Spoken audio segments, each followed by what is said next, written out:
का वास उसी जगह पे होता है। निर्मल जन सोई मोई भावा, निर्मल जन जो पवित्र आदमी है और उसका पवित्र हृदय है, मुझे वही अच्छे लगते हैं। छल छिद्र वो कपट न सुहावा, मुझे छल छिद्र कपट ये चीज़ें मुझे अच्छी नहीं लगती। इसलिए इन चीज़ों को अगर दूर कर दिए, प्रभु के प्यारे हो गए हम। नाम कहाँ दूर रह गया? नाम की तो जब ज़रूरत पड़ती है, जब तक वो हमारे अंदर विरोधी भावनाएं ठाठे मार रही हैं, हृदय उनसे भरा पड़ा है, कचरा वो निकलता नहीं हृदय से, रात दिन उधेड़ बुन वही लगी रहती है। जो हमारा नेकी करता है, भली करता है, उसके बारे में कभी हम ख्याल भी नहीं करते। दुष्ट आदमी का चिंतन हमेशा रखते हो। मन की भावनाएं पवित्र कैसे होंगी? इसलिए अच्छे विचार, अच्छे ख्याल, अच्छी आदतें डालो। बुराइयां, निंदा, ईर्ष्या, चुगली, कपट, इन बातों से बचो, क्योंकि उन बातों से हमें कोई हित हमारा नहीं होने का, हमें कोई उनसे फ़ायदा नहीं मिलने का। उन पर हम क्यों समय बर्बाद करें? हमें फ़ायदा मिलेगा अच्छे वचन के सुनने से, प्रभु का गुणगान करने से, उनको याद करने से। जिसको याद करोगे वैसे ही तुम्हारी भावना हो जाएंगी। रामायण में आता है, जाकी रही भावना जैसी, तिन देखी प्रभु मूर्त तैसी। जिसकी जैसी भावना होती है उसकी वैसी ही वो मूर्त देखता है दूसरे के अंदर। पवित्र आदमी किसी को बुरा नहीं सोचेगा, सबको सोचेगा सब भगत लोग हैं। और दुष्ट आदमी किसी को अच्छा नहीं सोचेगा, वो कहेगा सब ऐसे ही हैं, सब झूठे हैं, सब कपटी हैं।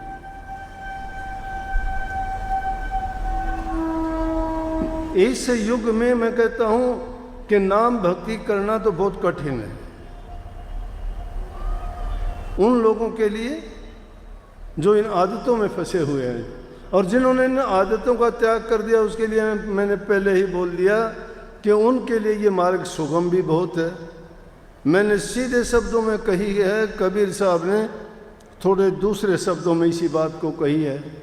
वो कहते, पिया का मार्ग कठिन है खांडे की धारा, डगमगे तो गिर पड़े नहीं उतरे पारा। पिया का मार्ग इतना कठिन है जैसे तलवार की धार। तलवार की धार पर चल सकता है क्या कोई? नहीं।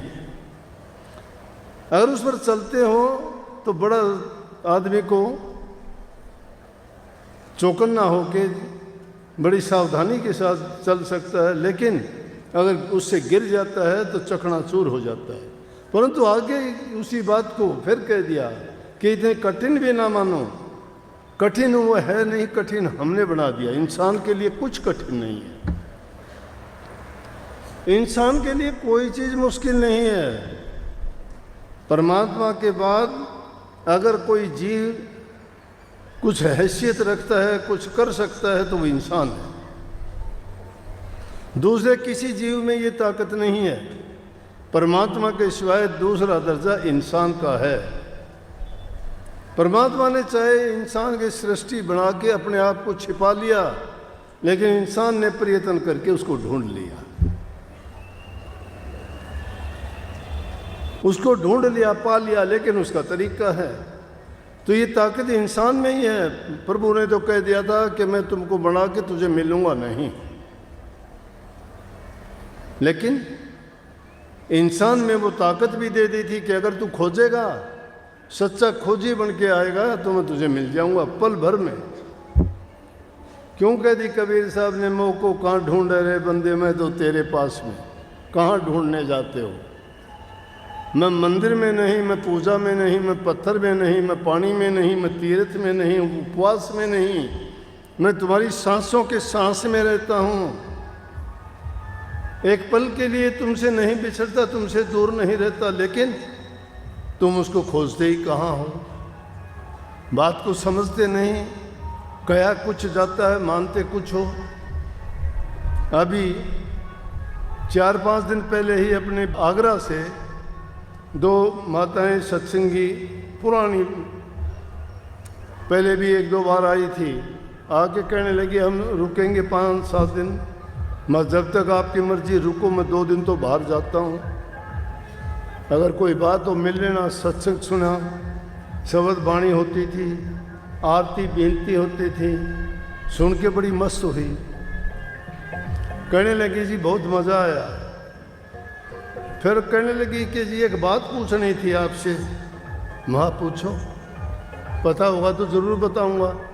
कहने लगी जी ये कहते हैं कि ध्यान करो इन आँखों के पीछे, आँखों के पीछे। बोला वो आँखों के पीछे कौन सी जगह है? मैं बोला जिन आँखों से देखती हो आप? बोले हाँ। कहाँ देखती हो? बोली सामने। और आँखें बंद करके देखोगे तो कहाँ जाएगी? पीछे। जब साधारण सी बात है, हम कहते हैं कि ये आंखें तो बंद कर लोगे, ध्यान लगाओगे तो कहाँ जाओगे? सूरत कहाँ बैठी मिलेगी? इन दोनों आंखों के पीछे, आगे नहीं है वो, आगे तो दुनिया है, आगे तो ये रचना है। जिसको इन आंखों से देखते हैं उसको खोजने के लिए जो तुम्हारी गुप्त गली है उसमें जाने के लिए तो आंखों पीछे देखोगे, पीछे देखोगे तो पीछे तो मुड़ के देखोगे तो ही पीछे देखा जाएगा ना। इन आंखों को नहीं घुमाना, आंखें बंद कर दो, पीछे से देखना शुरू कर देंगी। वो पुतली पीछे है, आगे नहीं है। हम किसी बात को भेद नहीं, अनर्थ कर देते हैं। ऐसे ऐसे गुरु बैठे जिनको कोई पता नहीं, आता नहीं, महापुरुषों की वाणी को उठा के अर्थ का भी अनर्थ करते हैं, अपनी मन मर्जी का पता नहीं क्या का क्या बकते रहते हैं। अरे भले पुरुषों, जिसकी खोज करके जिन्होंने उन रूहानी दर्जों का वर्णन किया, हमारी औकात इतनी है कि कभी भूले से 1 मिनट के लिए हम नाम का सुमरण तक नहीं किया और गुरु बन के प्रचार करने लगे, महापुरुषों की वाणियों का व्याख्यान करने लगे। ताज्जुब होता है। ना कभी गुरु के पास